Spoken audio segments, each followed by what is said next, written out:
So, hello, I'm Jenifer Lightdale, an associate editor for Gastrointestinal Endoscopy, and I'm here with Dr. Linda Rabeneck, and we're going to talk about her paper, Advanced Proximal Neoplasia of the Colon in Average Risk Adults. And Dr. Rabeneck, you of course did this work on behalf of yourself, but also you're here speaking for your author team of Dr. Pizzat, Hilsden, McGregor, Shaw, Tinmouth, Baxter, Saskin, Rucco, and Stock. Yes. Okay. So can you tell us a little bit about the study, maybe summarize it for us, tell us what the big study questions were and what you found?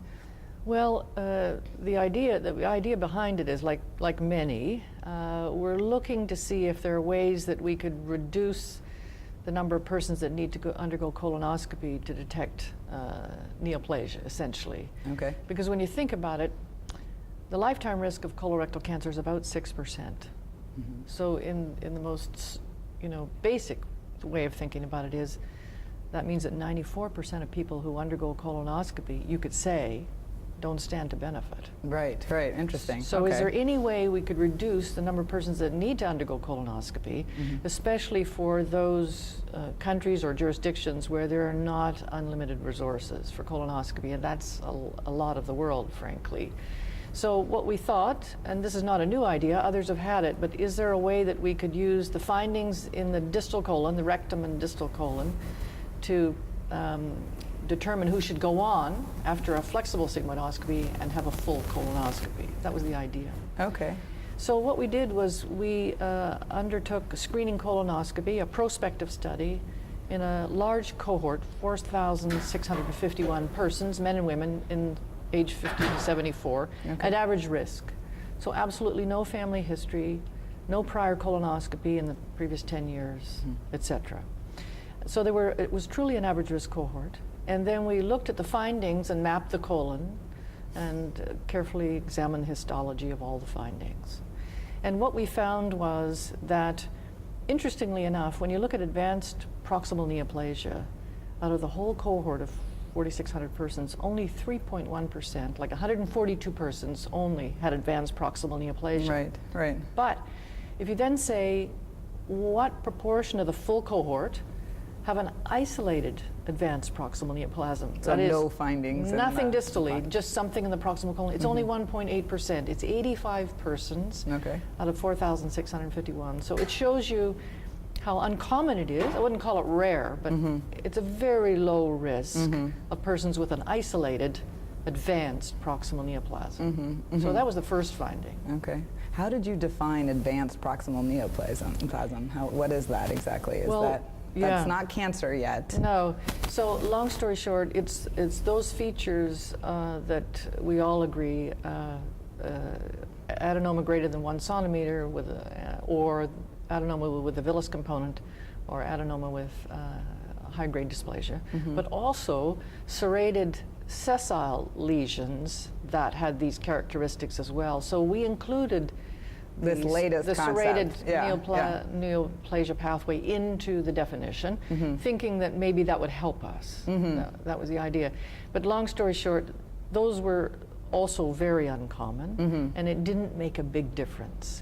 Including those and detecting those and classifying those also in the advanced neoplasia category didn't make a big difference. Okay. So would you say that the findings of your study help you better understand, which patients may not need full colonoscopy? Well, I guess it's fair to say that, as we said, it's very uncommon to have isolated advanced proximal neoplasia, so 1.8% of the average risk cohort.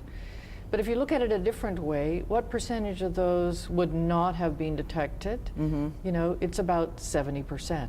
So only about 30% of the people with advanced neoplasia of the proximal colon have something in the distal colon. So you miss more than 50% of those if you just count on distal findings.